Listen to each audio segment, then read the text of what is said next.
Esto es Fotos y Libros. Historias de una pulsión escópica. El primer podcast sobre fotolibros en España.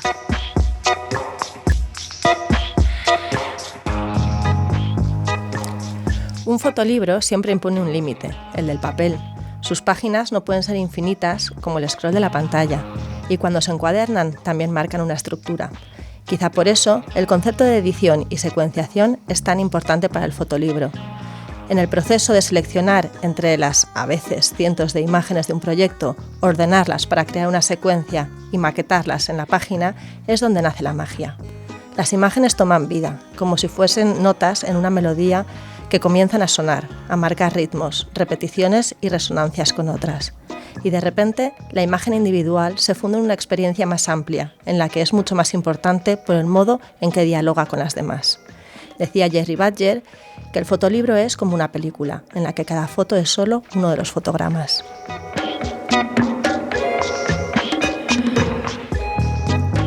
El fotolibro, pues, tiene una vocación narrativa, nos cuenta algo.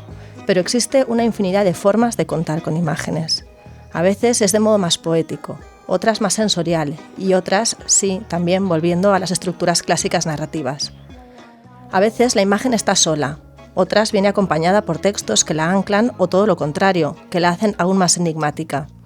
A veces las imágenes funcionan desde la fragmentación y buscan choques y contrastes que nos despierten. Otras funcionan desde una continuidad más armónica. Podemos decir, quizá, que la edición es lo que posibilita eso que pasa en las páginas y especialmente entre las páginas.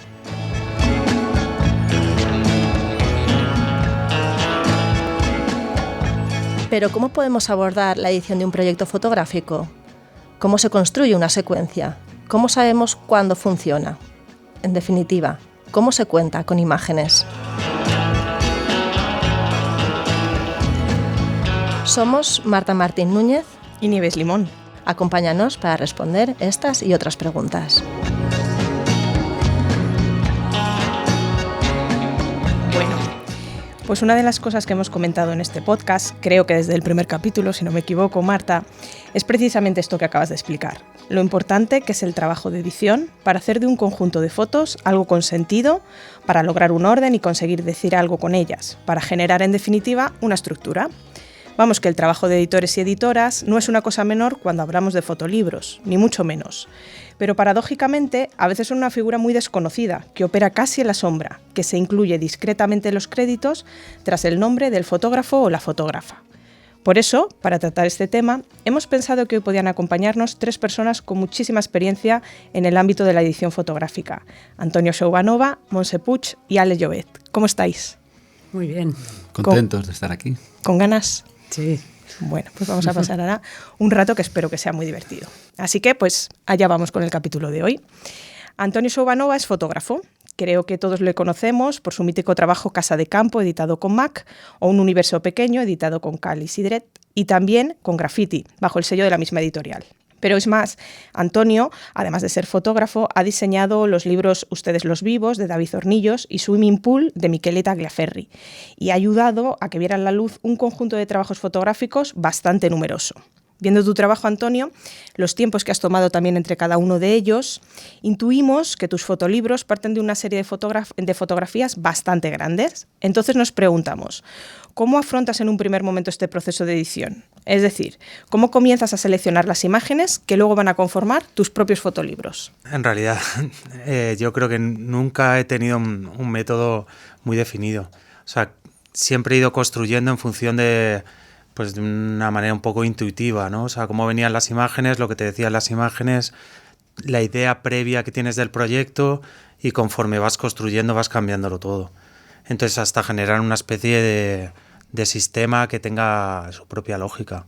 Eso es lo que hago con mis proyectos, y con los de otros más o menos igual, pero intento respetar bastante las ideas de los autores, claro. O sea, no meterme demasiado, ¿no? Sino acompañar. También está con nosotros Montse Puig, y saltamos al otro lado de la mesa, porque la vida de Montse siempre ha estado ligada a la fotografía y al mundo editorial desde su etapa de estudiante. Estuvo más de una década trabajando en una gran editorial y ha sido colaboradora del Departamento de Imágenes del Archivo Nacional de Cataluña, donde también diseñó y gestionó el laboratorio fotográfico. Y en 2012 decidió fundar su propio sello editorial, Ediciones Anómalas. Desde allí ha trabajado con autores como Sebastián Bruno, Paula Anta, Felipe Romero Beltrán o José Manuel Navía, entre muchos otros. Suyos y de Cristóbal Lara son también los ensayos banales, de los que hablaremos un poco más adelante, y donde el fotógrafo abre su archivo y crea unos pequeños cuadernos dirigidos a un público amante de la fotografía, principalmente. Bueno, Ediciones Anómalas reúne a muchos nombres relevantes de la historia de la fotografía, Montse, y nosotros nos preguntamos que hasta dónde llega tu rol como editora, cómo contribuyes desde este lugar a dar sentido a la secuencia de imágenes. Bueno, yo coincido mucho con lo que decía Antonio del acompañamiento. Yo no entiendo la edición como autoría, que hay otros editores muy buenos que sí que la conciben así. Yo creo que editar es acompañar a un autor, a una autora, a que su trabajo tenga el mejor soporte posible, ¿no?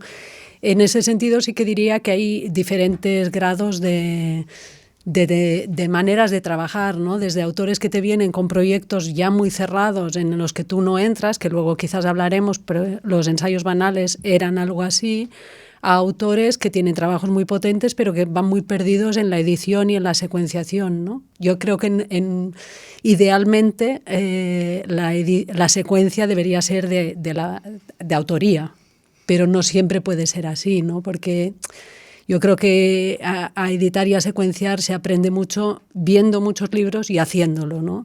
Entonces hay gente que viene quizás más verde o más perdida o tienen más ese concepto o ese apego emocional con el trabajo que les impide separarse un poquito y ver la distancia, ¿no? Entonces ahí yo entiendo que la edición es ese acompañamiento, ¿no? Que no es solo la edición, sino que es también el diseño, la imprenta, toda la parte diríamos técnica pero sí lo entiendo como un acompañamiento. Bueno, y también nos acompaña, como decíamos al principio, Àlex Llobet, que combina su faceta de fotógrafo y de editor de fotolibros. Entre los fotolibros que firma están títulos como Not About Lockdown, Summer's Almost Gone, And Into the Forest I Go o recientemente Horizons. También ha publicado la novela Las fotos que nunca hice. Además de dedicarse a la docencia en el Instituto de Estudios Fotográficos de Cataluña y en hacer talleres sobre narrativa visual, Àlex es editor.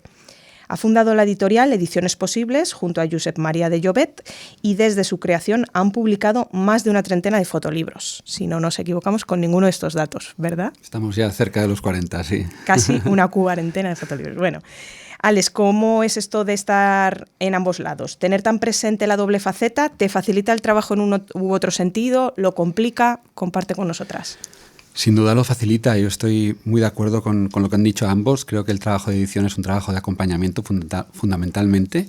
Siempre les digo a los alumnos que autor viene de autoritas, del latín autoritas, que es autoridad, ¿no? Entonces el autor es el que tiene siempre la última palabra, ¿no? Dicho esto, también creo que en la secuencia de un fotolibro está parte de la autoría, nos guste o no. Entonces los autores que quizás por falta de práctica pues no son capaces o les cuesta por apego a sus imágenes, como decía Montse, de llevar a cabo esa secuencia y todos esos descartes, que al final la edición pues tiene mucho de renuncia. Pues bueno, para eso tienen al editor, para acompañarles y ayudarles, pero siempre para intentar sacar, digamos, lo mejor del trabajo o digamos, potenciar la historia que quiera explicar el autor, ¿no? Porque claro, con las mismas fotos se pueden explicar muchas historias diferentes según cómo las ordenes, ¿no? Entonces estamos ahí para acompañar, a veces, bueno, interviniendo más, a veces menos, ¿no? Y he traído algún libro también para ejemplificar esta idea.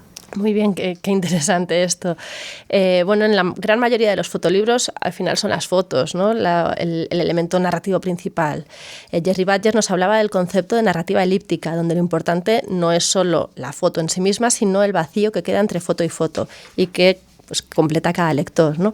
Y nos decía Gonzalo Golpe en el primer episodio que grabamos con él que el elemento más poderoso es la secuencia, ¿no? El elemento más poderoso del libro.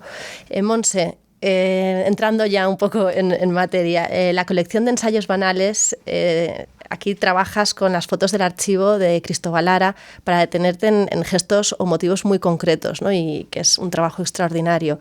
Estos cuadernos dan cuenta de la mirada, la dedicación, la constancia de su obra a lo largo de más de 40 años. ¿Cómo nace la idea de publicarlos, ¿no? en este formato y cómo funciona cada cuaderno, cada secuencia?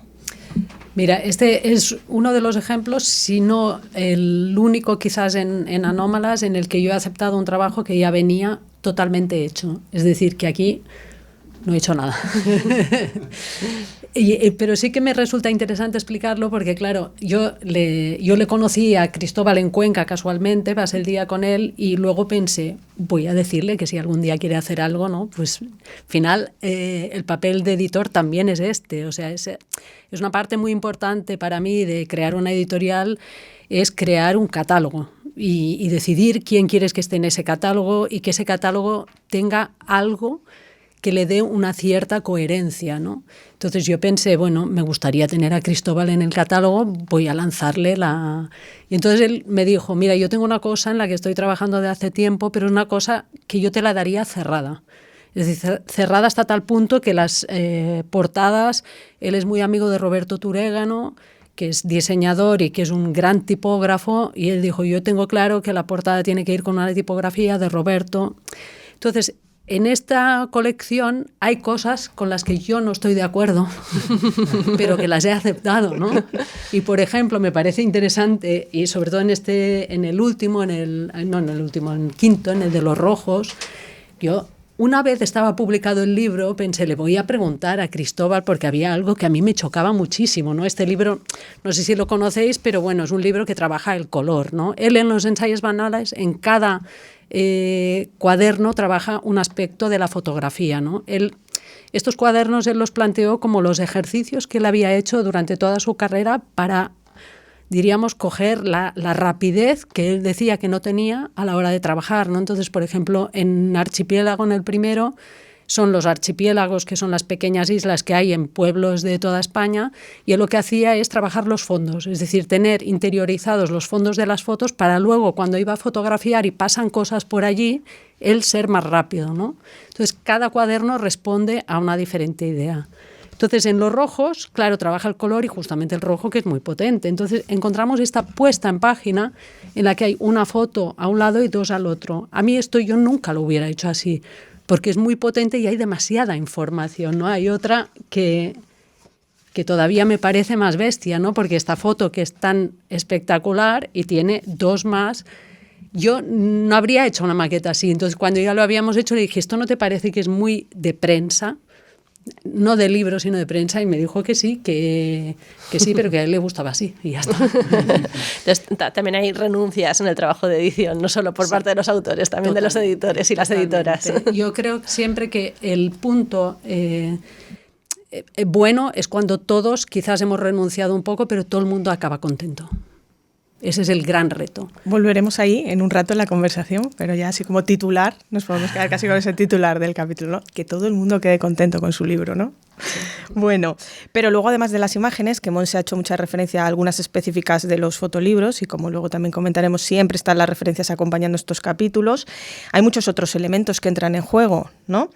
A la hora de construir un fotolibro, pues pueden entrar en juego las palabras, los gestos que a veces nos exige un libro, pues para abrir desplegables, entrar literalmente en algunas imágenes, el diseño, los materiales, etcétera, ¿no? Antonio, en Casa de Campo intentas aproximar al lector, a la lectora, a un emblemático parque madrileño que yo creo que sigue siendo un territorio muy inabarcable y además muy desconocido, incluso para la gente de Madrid, ¿no? Muy misterioso.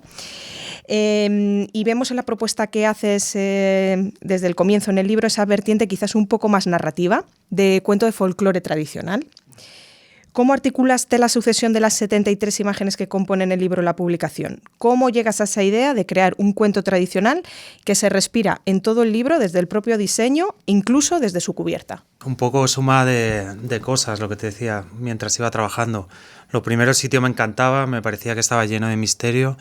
Entonces empecé a hacer fotos, tal vez durante un par de años, sin tener muy claro cuál iba a ser el formato. Sí tenía claro que quería hacer un libro, pero ya al pasar esos 2 años me acuerdo que me encontré un libro en una librería de viejo que me encantó y que dije, hostia, yo veo mis fotos aquí, ¿no? Veo lo que estoy haciendo, lo veo aquí. Entonces se lo llevé a Nerea Pascual y ella me hizo el diseño simplemente de la cubierta. O sea, la cubierta, el entelado, todo esto. Entonces hizo el objeto. Entonces a mitad más o menos del trabajo yo ya tenía un objeto donde meter mis imágenes. Que nadie trabaja así. Normalmente lo que se suele hacer es, cuando terminas la secuencia de imágenes, pues te planteas como... Yo personalmente conmigo trabajo así. O sea, me gusta tener la idea de que hay un contenedor donde voy a volcar todo esto. Y mientras lo hago, pues voy pensando en ello, ¿no? Aquí estuve pues prácticamente 2 años con un libro que me hizo Nerea que estaba totalmente en blanco. Entonces yo era un objeto que tenía por casa, yo iba haciendo fotos y iba metiéndolas. El por qué, bueno, lo planteo en códigos de una narración un poco fantástica y tal, es porque cuando yo iba allí, para mí esto tenía que ver con lo inesperado, con el misterio, con no entender algo, con ir a un lugar donde de repente encontraba algo que parecía un rito, otro día me encontraba un agujero que parecía que eran, no sé, sacado de allí, no sé, un tesoro, una pistola, no sé, cualquier cosa, ¿no? Entonces todo lo que fotografiaba, en cierta manera, habría un montón de preguntas. Entonces dije, quiero hacer algo que tenga que ver con lo fantástico, ¿no? Y con esta idea. Luego todo esto pues lo fuimos como como modificando, dando forma, pues con la ayuda de Eloy Jimeno, que hizo el interior del libro y que fue, bueno, un montón hacerlo también. Lo dividimos como en capítulos que tuviera que ver con cosas que son como consustanciales al ser humano. O sea, uno habla del amor, otro de la muerte, así, bueno, cosas como muy genéricas. ¿Y qué más? Y luego metimos un texto de Luis López, que es un texto muy bonito, que parte igual que el libro de un referente real y que acaba contando una historia que no tiene nada que ver con la realidad, sino tiene que ver con la imaginación y con lo fantástico. Más o menos, ¿no? Y así más o menos salió, ¿no? Sí. Más o menos así fue salió. saliendo. Sí. Y vemos que además hay muchísimas formas diferentes de trabajar, ¿no? Sí. Solamente estos 2 ejemplos. Pues sí. Vamos con otro caso, que es el Summer's Almost Gone, de Alex. Y aquí vemos cómo, bueno, pues que el libro funciona casi como gestos, ¿no? Que tienes que ir desplegando cuadrípticos de imágenes y vas como entrando, ¿no? Como en pequeñas secuencias que se van intercalando con fragmentos escritos que van narrando pues como una historia, ¿no? Son imágenes que entendemos que forman parte de tu archivo personal y que rescatas para darles una nueva vida en esta narrativa.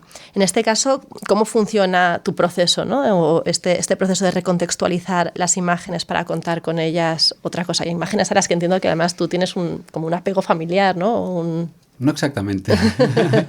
Yo disparo entre la familia, pero no pensando en el recuerdo de la familia, sino pensando en cosas que me sugieren esas escenas o esos momentos, ¿no? Más allá de lo que está pasando realmente. Son metáforas ya cuando las estás disparando, ¿no? Decía Robert Frank, no recuerdo la cita, pero sí recuerdo la idea que hay como 2 tipos de fotógrafos, ¿no? El que primero piensa y luego dispara, y el que primero dispara y luego piensa, ¿no? Y yo creo que todos los fotógrafos más o menos tenemos un poco las dos vertientes, ¿no? Porque la fotografía como disciplina pues es muy intuitiva. Uno va por la calle con una cámara, ve algo que le interesa o que le hace saltar un resorte y dispara simplemente sin cuestionárselo demasiado. Y eso es un proceso muy intuitivo, ¿no? El proceso de edición entiendo yo que es mucho más reflexivo, ¿no? Entonces, en el caso de Summer's Almost Gone, sucedió como en algún otro de mis trabajos, de mis libros, que hubo una imagen detonante que un día, pues revisando el archivo, de repente vi una imagen y me hizo pensar que yo llevaba muchos años fotografiando la nostalgia, ¿no? La nostalgia del paso del tiempo que se nos escapa de las manos. Y que esa idea de nostalgia, por lo menos yo la sentía sobre todo durante el verano, ¿no? Los periodos de verano. Y entonces lo que hice fue pues revisar el archivo de los 6 últimos veranos, pues esas miles de fotos que tenía allí, como tú dices, familiares en un principio, pero que yo ya había, bueno, positivado en blanco y negro y les había dado un resignificado, ¿no? Y hice pues una primera selección, no recuerdo, pues igual habían 500 imágenes, de manera bastante intuitiva también, ¿no? Y a partir de allí, pues bueno, imprimí esas imágenes en pequeñito y empecé a jugar en la mesa hasta llegar a esa conclusión, pues de que el objeto tenía que ser metáfora de la propia historia, es decir, cómo funciona la memoria. La memoria es como un lugar oscuro donde los recuerdos quedan velados de alguna manera y cuando recordamos uno y lo llevamos a la luz, lo relacionamos con otros que en un origen no tenían ningún vínculo, ¿no?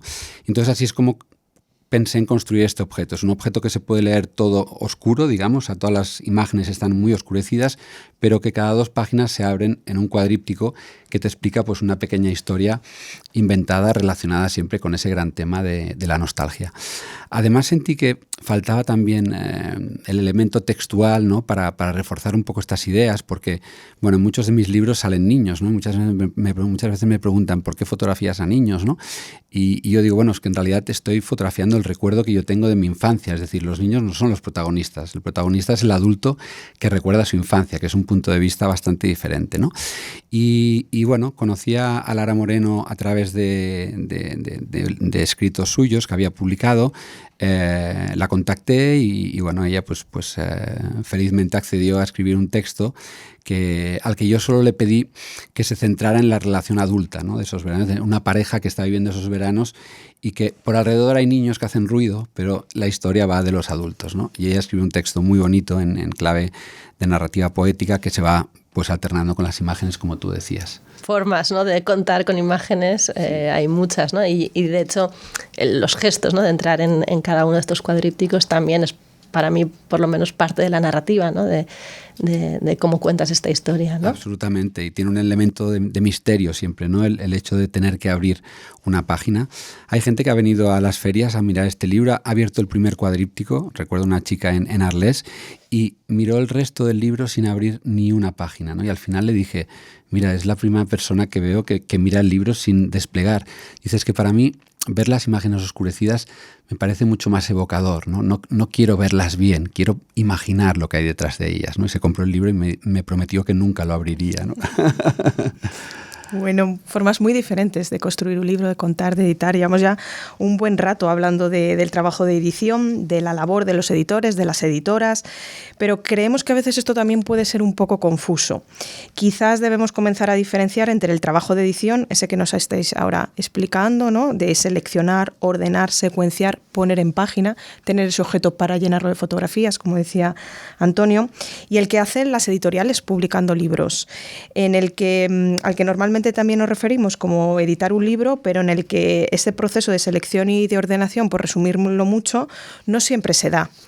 Un ejemplo es lo que nos contaba, por ejemplo, también Monse con el trabajo de Cristóbal. Entonces nos preguntábamos, tanto a Monse como a Alex, vosotros como editores, de los que editan y además también publican, ¿cómo trabajáis con los autores? ¿Intervenís mucho en la edición, a excepción de algunos casos? ¿Llegan trabajos muy cerrados en general? ¿En alguno quizás pensáis que habéis hecho una labor incluso de coautoría? Que empiece quien quiera, no os miréis. Bueno, a ver, yo no creo que sea una labor de coautoría, es lo que hablábamos antes, que para mí es un acompañamiento, ¿no? Es verdad que hay diferentes niveles de acompañamiento y hay libros que has trabajado mucho más que en otros, y eso es así.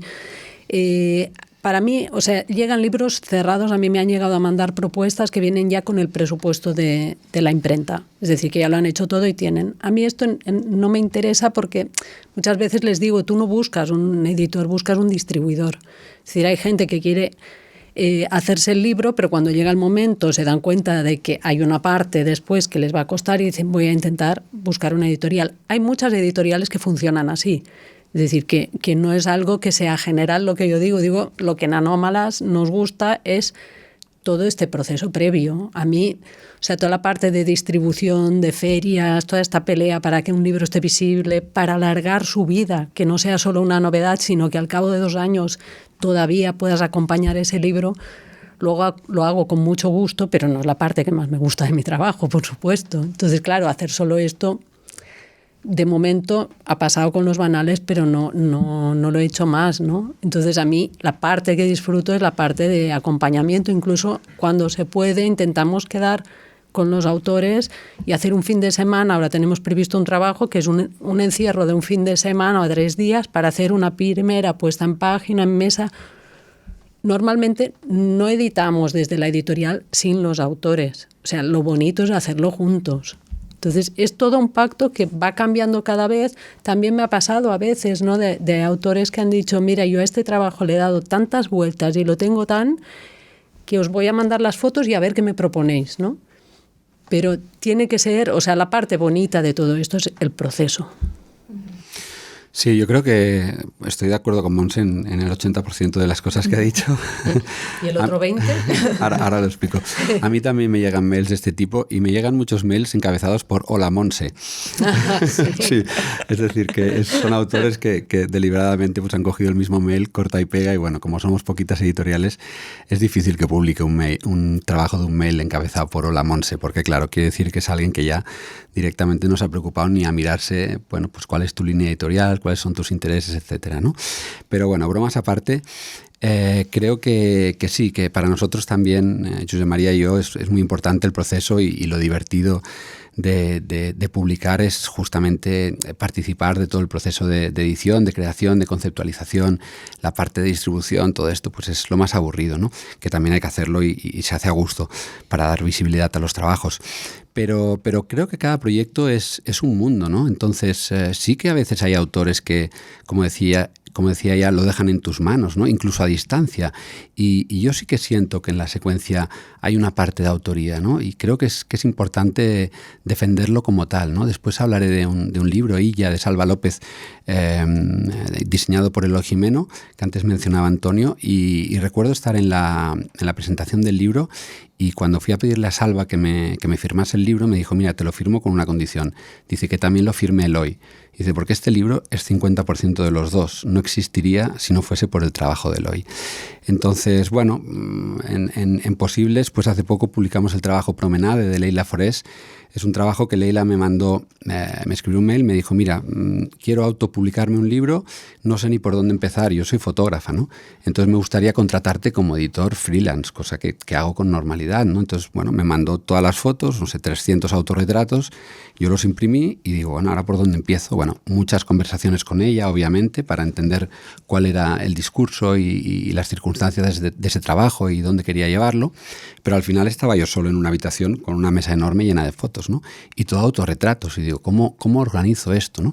Entonces, bueno, pues a base de darle vueltas y vueltas y vueltas, al final di con la clave, o con una de las posibles claves, porque al final un libro solo es una solución posible de muchas, y era que ella en una de esas conversaciones me había dicho que para ella autorretratarse era ir en busca de la luz, ¿no? Era buscar esa salida que en su vida personal, pues por circunstancias complejas, no tenía, ¿no? Y entonces cogí esa metáfora literalmente y ordené las fotos de la más oscura, la que tenía más proporción de oscuridad, a la más clara. Y de repente fue como, ostras, esto funciona, ¿no? Es una excusa narrativa que le da sentido al libro. Luego intervino Juanjo de Anderbao con su equipo y ya pues llenaron el objeto de otra serie de matices que potenciaban también el discurso de Leila, ¿no?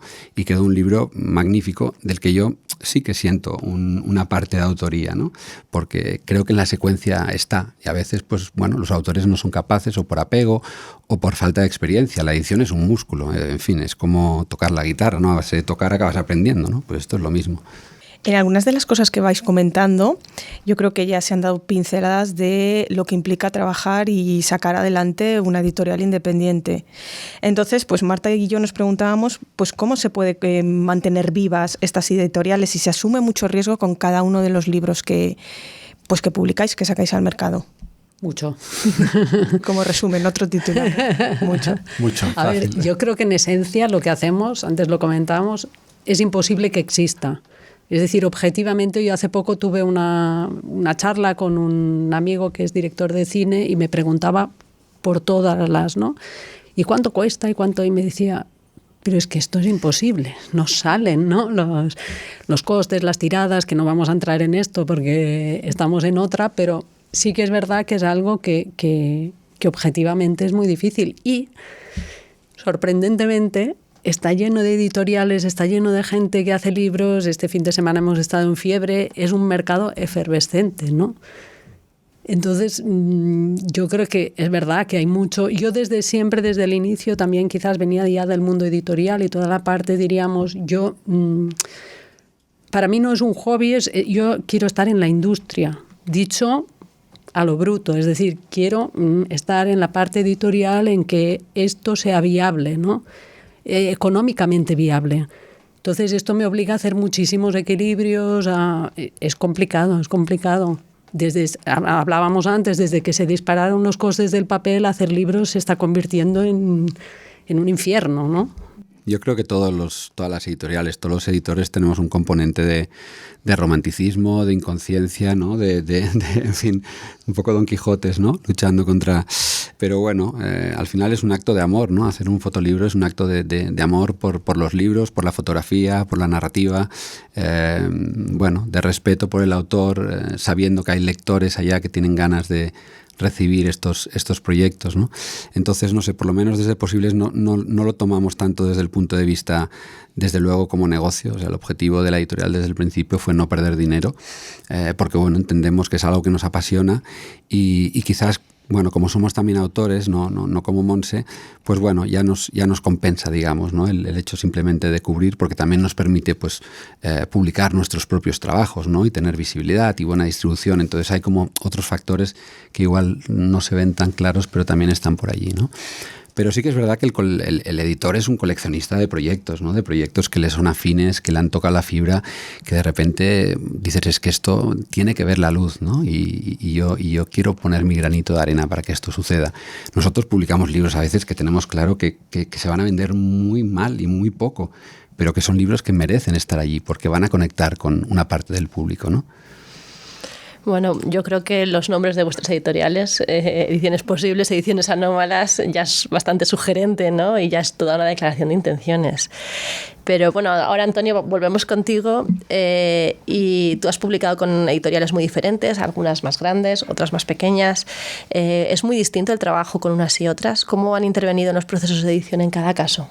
A ver, si es distinto, pero yo creo que no deja de salir del territorio. O sea, la editorial más importante que haya de foto en el fondo es una editorial independiente. O sea, porque hay que tener en cuenta que, no sé, o sea, yo lo hablaba hace no mucho con un amigo y digo, ¿cuánto tira un libro de Tillmans? Por ponerte un ejemplo. Dices, 20.000 ejemplares, no es tanto. O sea, dices, eso es lo que más tira. Y a lo mejor editoriales importantes están tirando 3.000 ejemplares. Es que cualquier editorial de poesía tira más, ¿no?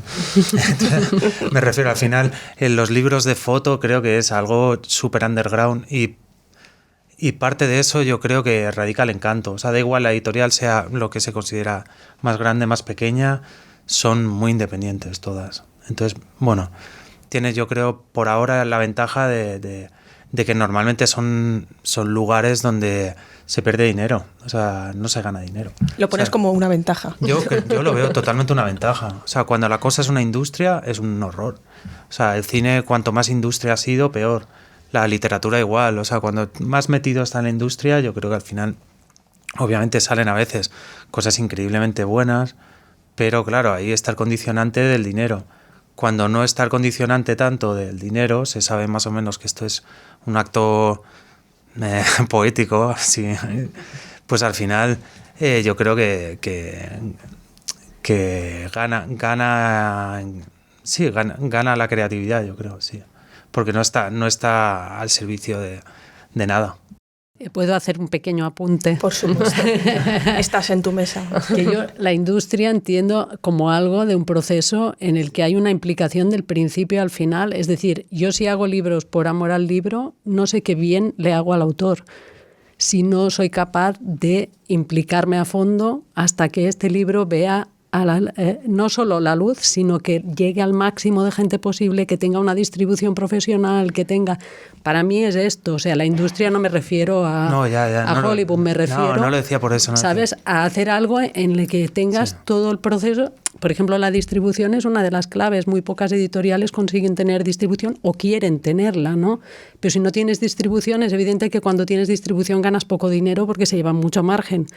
Pero por los autores tú tienes que llegar al máximo posible. Yo creo que los dos estáis hablando exactamente de lo mismo. O sea, Antonio está diciendo que es un mercado underground, lo miremos por donde lo miremos y si intentamos ganar dinero, pues algo podemos hacerlo sostenible, pero nunca será un mercado mainstream, ¿no? Yo que vengo del mundo de la música, hacía una comparativa el otro día. En fin, una de las cosas bonitas de hacer fotolibros como autor es poder enviárselos a gente que tú admiras, ¿no? Otros autores que les llegue y poder compartir compartir tu trabajo con ellos, ¿no?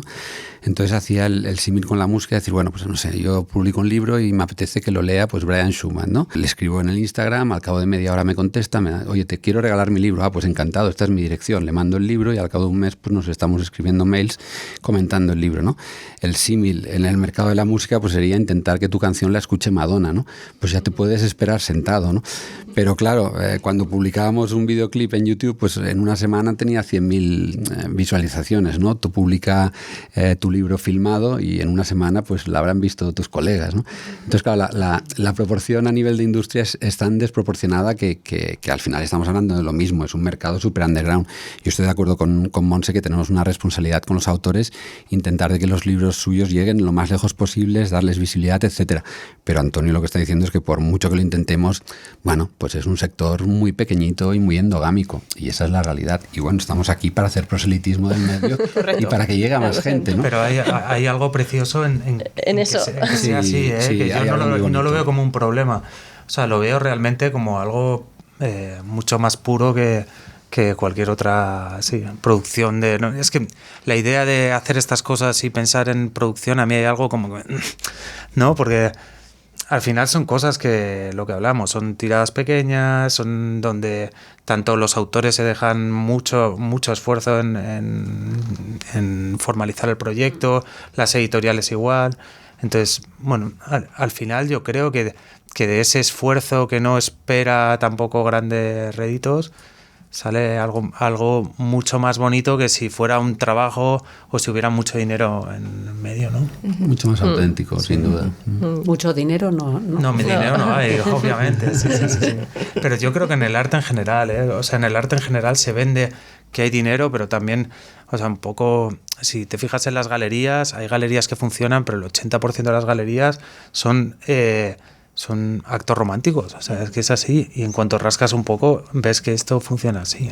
Sí, desde luego, bueno, la industria, si se puede llamar así, del fotolibro es quizá, pues eso, una industria que funciona por amor al libro, y yo, como decía Montse, ¿no? Igual lo que tenemos que aspirar es a que los procesos sean profesionales, ¿no? Dentro de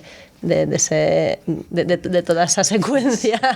Yo lo respeto, pero a mí la idea de lo profesional es casi está en las antípodas de lo que yo personalmente quiero hacer, porque creo, o sea, me gusta esta idea de lo aficionado, de lo apasionado, creo que de ahí. Pero también entiendo que, claro, si quieres que la cosa crezca, pues hay que hacerlo de otra manera, ¿no? Claro. Bueno, vamos a ir terminando ya. No queremos perder la oportunidad de preguntaros también por vuestros referentes, ¿no? Vosotros os dedicáis a editar y en el caso tuyo, Antonio, también tutorizas, ¿no? Y trabajas has contribuido a que muchos proyectos vean la luz.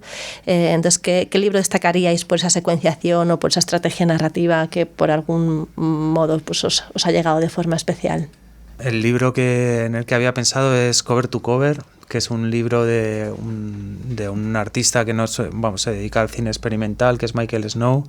Se dedicaba, su libro de 1977 creo, y es una locura, o sea, porque es como de repente alguien que no pertenece a la foto viene coge el medio y o sea, es que no hay más posibilidades, ¿no? Yo me acuerdo de la primera vez que lo vi, que te queda esta sensación, obviamente alucinas con el libro, pero te queda la sensación de no hay mucho más que hacer. O sea, me refiero, es casi como exprimir todas las posibilidades narrativas en un libro.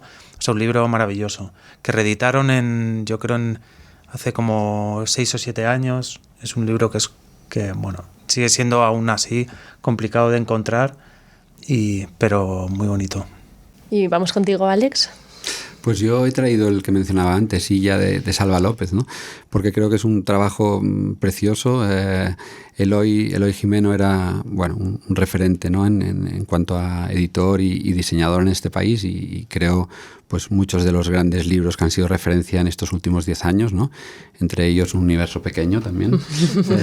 Y bueno, la añoramos. Y es un trabajo precioso de principio a fin, ¿no? Y recuerdo el decir, dice, yo es que siempre huyo de la belleza, intento hacer objetos que no sean bellos, dice, pero con este libro es que no podía hacer otra cosa, ¿no? O sea, la historia me lo pedía.